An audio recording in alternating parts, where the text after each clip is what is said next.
안녕하세요. 가정전문간호사 송은행입니다. 만나서 반갑습니다. 저는 90학번이고요.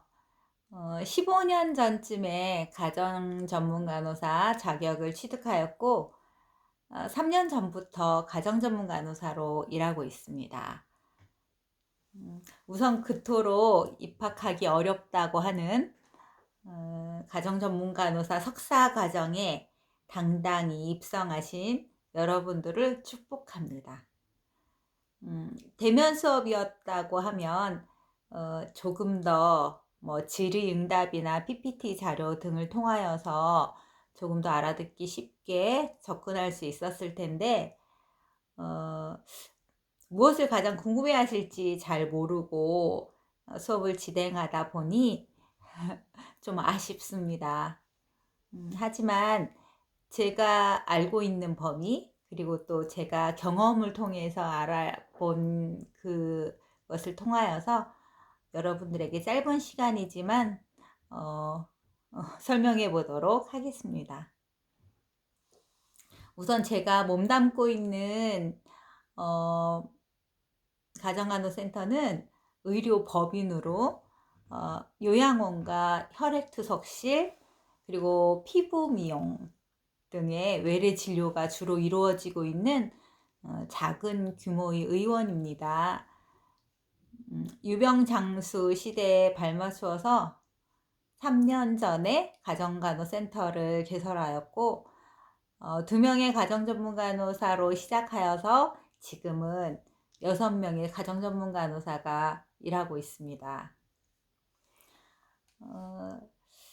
처음 가정간호 서비스가 시작될 때는 종합병원의 병상 회전율을 높이기 위해서 환자를 조기 퇴원시키고, 그리고 병원에서와 같은 치료적 서비스를 계속 받을 수 있도록 가정에 방문해서 급성 및 만성 질환자에게 기본적인 치료, 그리고 치료적인 간호, 기본적인 간호와 치료적인 간호, 그리고 검사 및 수행요법, 그리고 상담 및 교육 등을 통해서 질병을 관리할 수 있도록 하는 데 목적이 있었습니다. 이 전문간호사 제도가 시작되고 많은 인원의 가정전문간호사들이 배출되었지만 취지와는 다르게 몇몇의 대학병원에서 가정간호센터를 운영하는 것을 제외하고 사회에서 원하는 수요는 극히 적었다고 볼 수 있습니다. 더군다나 2008년 노인장기요양보험이 시작되면서 가정에서 서비스를 받았던 만성질환자들의 대부분이 요양시설에 입소하기 시작되면서 힘들게 가정전문간호사 공부를 할 이유가 없을 정도로 일이 많지 않았죠. 하지만 근간에는 가정뿐만 아니라 노인 요양시설에서도 같은 서비스를 받을 수 있게 되었습니다. 이제 노령화 시대이고 요양시설은 자꾸만 늘어만 가고 거동이 불편한 대상자들을 모시고 의료 서비스를 받기 위해서 수시로 병원에 간다는 것은 보호자들 뿐만 아니라 간호 담당자들에게도 쉬운 일이 아니라는 것을 아실 것입니다. 이 노인 요양시설에서 가정간호 서비스를 받게 된 발단이 된 것이 대전에서 처음 있었던 일로 알고 있는데요. 이제 병원에서 태어난 노인 환자에게 가정간호 서비스를 제공하기 위해서 방문한 곳이 요양원이었어요. 그 노인 환자는 퇴원해서 가정이 아닌 요양시설에 입소하게 된 거죠. 서비스를 제공하고 청구를 하였으나 이제 건강보험관리공단에서 가정이 아닌 요양시설에서 서비스를 제공한 것은 가정간호 서비스라 볼 수 없다 해서 청구 금액을 환수 좋지 않은 소송이 있었는데 법원이 가정간호센터의 손을 들어주게 되었습니다. 요양원은 주거시설이고 그곳이 가정이나 마찬가지다 해서 그것이 판례가 되어서 요양원 대상자에게 가정간호 서비스를 제공하게 된 발단이 된 것입니다. 장기요양 등급을 받은 노인성 및 만성질환자, 뇌혈관 질환자들이 거주하는 노인 요양시설에서의 가정간호 서비스는 많은 장점이 있습니다. 한 곳에서 많은 대상자를 만나서 서비스를 제공할 수가 있고, 그러다 보니 일일이 찾아다니는 번거로움이나 이동 시간이 덜어지는 그런 장점이 있고요. 그리고 특히 2019년도까지는 일일 건수 제한이라든가 가정과 요양시설에서 서비스 제공할 때의 그 수가 차등이 없었다 보니까 이제 의료기관에서 많은 수익을 얻을 수 있었습니다. 2019년도까지 방문당 수가가 47,000원 정도였고 70세 이상 노인은 30%가 가산이 되다 보니 61,000원 정도를 받을 수가 있었어요. 가정 전문간호사 한 명이 한 달에 300건을 할 경우에 한 1,800만 원 정도, 2천만 원 정도의 수익을 요양기관에 안겨줄 수가 있었습니다. 이제 어떻게 300건을 할 수 있느냐 하고 물으실 수 있는데, 요양시설 한 군데만 방문해도 한 10건에서 많게는 20건까지도 할 수가 있어요. 비위관 몇 분, 유치도뇨관 4-5분, 그리고 욕창 치료라든가 수행요법 4-5분 있고, 검사 이런 거 하면 10건 넘기는 거는 쉬운 일이죠. 그리고 요양기관을 한 군데만 방문하는 것이 아니라 오전 오후에 2기관을 방문했다 하면 20건을 넘기는 거는 아주 흔한 일이었어요. 그래서 그 시절에는 가정전문간호사 한 달 월급이 1,000만 원에 달하는 분들이 아주 많이 계셨어요. 이제 의료기관도 수익이 되다 보니 이제 사방에서 가정간호센터를 신설하는 기관들이 이렇게 생겨났고, 이제 급기야는 가정간호센터 운영하는 의료기관들끼리 요양원 유치를 위해 본인 부담금을 줄여준다든가 아니면 하면 안 받겠다던가 하면서 요양기관을 뺏고 빼앗기는 이렇게 웃지 못할 해프닝들이 발생하기도 했습니다. 이제 2020년도부터는 이제 가정간호로 건강보험 지출이 많아지니까 이제 칼을 빼들기 시작했는데요.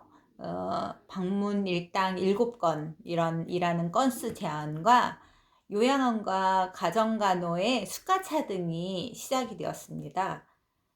작년부터. 요양원에 계시는 대상자는 일일 방문 수가가 37,350원, 그리고 가정에 계시는 대상자를 방문할 경우에는 74,690원, 거의 2배에 달하죠. 그렇게 되고 보니 하루에 7건 해서 만약에 30일을 전부 다 방문할 경우에도 이제 한도가 210건을 넘을 수가 없는 그런 제한이 발생되었습니다. 그리고 건당 방문료도 절반 정도로 삭감이 되고, 이제 의료기관의 수익이 반토막이 났다고 보시면 되는데요. 이제 한두 달, 2020년 1월, 2월 이 정도로 한두 달 시범 운영을 해보았지만 답이 나오지 않자 우후죽순으로 생겨났던 가정간호센터가 하나 둘씩 이제 문을 닫기 시작했는데, 그때 이렇게 끝까지 버티고 있는 우리 병원에 이제 문을 닫는 요양원에서 문을 닫는 의료기관에서 요양원들을 떠넘기기 시작을 했어요. 그래서 현재 115개의 요양원이 우리 병원과 협약되어 있으며 이제 6명의 가정전문 간호사들이 한 명당 20개의 요양원을 담당하고 있습니다. 이제 대형 요양원 같은 경우 요즘에 100명, 대상자가 100명인 경우도 많이 있거든요. 그래서 그런 경우는 일주일에 1, 2회로 나누어서 방문하고 있고요. 그리고 작은 요양원이나 뭐 9인 이하의 공동생활가정 같은 경우는 2주에 한 번씩 방문을 주로 하고 있습니다. 그렇다 보니 하루에 한 기관이나 두 기관 정도를 방문하면 일이 거의 끝나게 되고 소요 시간은 한 3, 4시간 정도 이렇게 할애를 하고 있습니다. 그 개인 가정 간호 절차에 대해서는 굳이 설명을 하지 않아도 여러분들이 더 잘 아실 거예요. 이제 저희 병원 같은 경우는 병원의 내원에서 가정간호를 의뢰하고 동의서를 작성하고 그리고 가정 전문 담당 의사 선생님이 이제 지시서를 작성한 다음부터 이제 서비스를 이제 시작하거나 그리고 거동이 불편할 경우는 가정간호 담당 의사가 가정을 방문해서 가정간호 지시서를 작성하기도 합니다. 또 생소해 하실 그 요양원과의 협약에 대해서 말씀을 드리자면 요양원에서 저희 기관에 가정간호 서비스를 의뢰해 오면 이제 행정 업무를 담당하는 전문 직원이 방문해서 요양원과 병원과의 협약서를 작성하고 그리고 가정간호를 담당하는 의사가 요양원에 방문해서 대상자를 진찰하고 그리고 가정간호 지시서를 작성하고 요양원에서는 각 보호자에게 받은 가정간호 동의서와 그리고 개인정보 활용 동의서를 작성해서 저희 병원에 제출합니다. 3개월에 한 번씩 가정간호 지시서가 갱신되어야 하고요. 그리고 신규 입소자가 있을 경우에는 그 대상자는 병원에 다시 내원을 해서 같은 절차를 밟든가 아니면 뭐 추가로 의사 선생님이 기관을 방문해서 지시서를 다시 작성하곤 합니다. 이제 요즘 요양원에 서비스를 가면 대부분의 간호를 담당하는 분들이 간호조무사님들이신데 방문간호 교육을 이렇게 받으면 저희처럼 가정간호사로 일할 수 있는 거죠? 하고 이렇게 묻는 분들이 참 많이 계세요. 그래서 방문간호와 가정간호의 차이를 다들 모르시는구나 싶어서 일일이 설명해 드리기도 어려웠지만 여러분들 중에도 간혹 방문간호와 가정간호의 차이가 혹시 뭐야? 그리고 보건소에서도 방문 서비스를 하고 있다고 하는데 그거는 또 뭘까 하고 의문을 가지시는 분들이 있을 것 같아서 다 아시겠지만 제가 간단히 설명을 하자면 우선 방문간호는 노인장기 요양보험과 함께 시작했던 급여의 한 종목으로 간호사 면허가 있는 사람이면 누구든지 창업할 수 있는 제도입니다. 하는 일과 절차는 뭐 가정간호사와 거의 비슷하고요. 그리고 대상자는 장기 요양 등급 판정을 받은 자만이 이용을 할 수가 있습니다. 시설에 입소했으면 그 대상자는 방문 서비스를 받을 수가 없고요. 그렇기 때문에 가정에 있는 등급 판정을 받은 노인 장기 요양 질환자 이분들이 서비스를 받게 됩니다. 저도 2008년 노인 장기 요양보험이 시작됐는데요. 그 시작과 함께 방문간호, 방문 요양, 방문 목욕, 그리고 복지용구 대여 서비스 그 사업을 6년 정도 운영하였습니다. 간호조무사들도 방문간호 교육을 이수하면 방문간호를 할 수 있습니다. 창업은 어렵고요. 그리고 이제 장애인들도 그 활동 지원 서비스 비용이 나오는데 그 비용 안에서 그 방문간호를 받을 수 있습니다. 두 번째로 이제 가정간호 서비스는 여러분들 거의 다 아실 거예요. 모든 사람이 모든 건강보험에 가입되어 있는 모든 사람이 대상자가 될 수 있고요. 하는 일은 여러분들 다 아시는 바와 같이 뭐 기본 간호사정, 그리고 상처 및 욕창 치료가 주로 이루어지고요.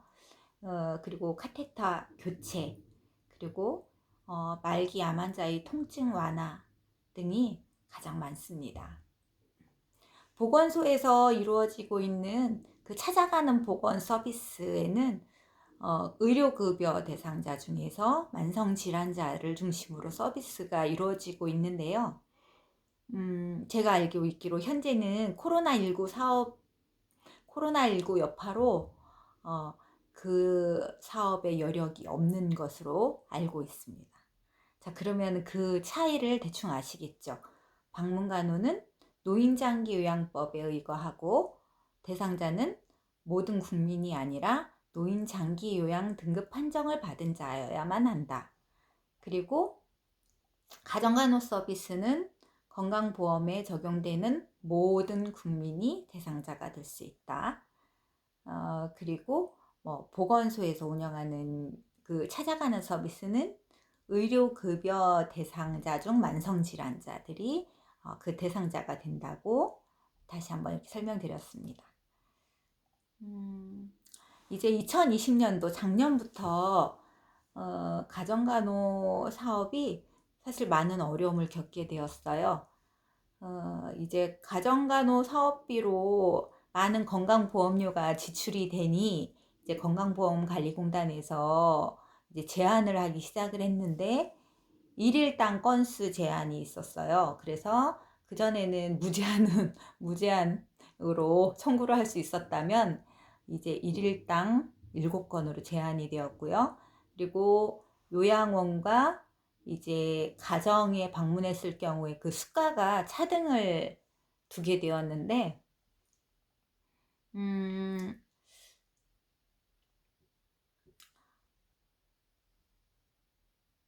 요양시설에서 이제 요양시설에서 코로나 전파를 우려해서 외부인 차단이라는 이유로 사실 저희들을 이렇게 거절하는, 자기들도 어쩔 수 없이 거절해야만 하는 그런 상황이 발생하게 됐어요. 그러다 보니 이제 이 가정간호 사업이 뭐 건수 제한, 수가 차등, 코로나 여파 이런 것들로 인해서 너무 많은 어려움을 겪게 된 거예요. 그래서 이제 저희들도 수시로 코로나 검사를 해가면서 뭐 개인위생과 손 씻기, 마스크 착용 등으로 이제 아무 문제 없이 사실 이제까지 진행해 오고는 있습니다. 그런데 이제 이 요양원에 입소한 대상자들이 병원 진료를 마음대로 받을 수가 없게 된 거예요. 뭐 발열 환자 같은 경우는 코로나 검사의 결과 없이는 병원에 들어가지도 못하는 상황이 되었어요. 그러니 코로나 검사 결과가 다음날 나오고 그러다 보니 이제 가정간호 서비스를 의지하지 않을 수가 없게 된 거죠. 그렇게 되면서 사실 문이 조금씩 더 열리고 가정간호 서비스가 꼭 필요한, 요양원에 없어서는 안 된다 하는 그런 의식이 각인되게 되었어요. 제가 이제 이것을 준비하면서 여러분들이 가장 궁금해하실 게 무엇일까 생각해 보았는데 근무 형태나 월급 체계, 그리고 근무의 만족도는 어떠한가 정도일 것 같았어요. 우선 근무 형태는 2019년도까지는 방문 일당 7건의 그런 제한이라는 게 없었기 때문에 일주일에 3일을 일하든 4일을 일하든 뭐 하루에 뭐라 하든 아무 상관이 없었습니다. 어, 정말 꿈의 직장이었어요. 하지만 2020년도부터 방문 일당 청구를 할 수 있기 때문에 하루에 한 건이라도 일을 해야만 하는 상황으로 바뀌게 되었죠. 어, 그래서 저희는 월요일부터 금요일까지 하루에 한 건이라도 무조건 일을 해야만 하고요. 그리고 저의 경우 같은 경우, 저는 이제 아침 겸 점심 챙겨 먹고 12시쯤에 출발해서 한 요양원에서 1시쯤부터 일을 합니다. 거의 대부분 요양원이 한 2시간쯤이면 일은 끝나는 것 같아요.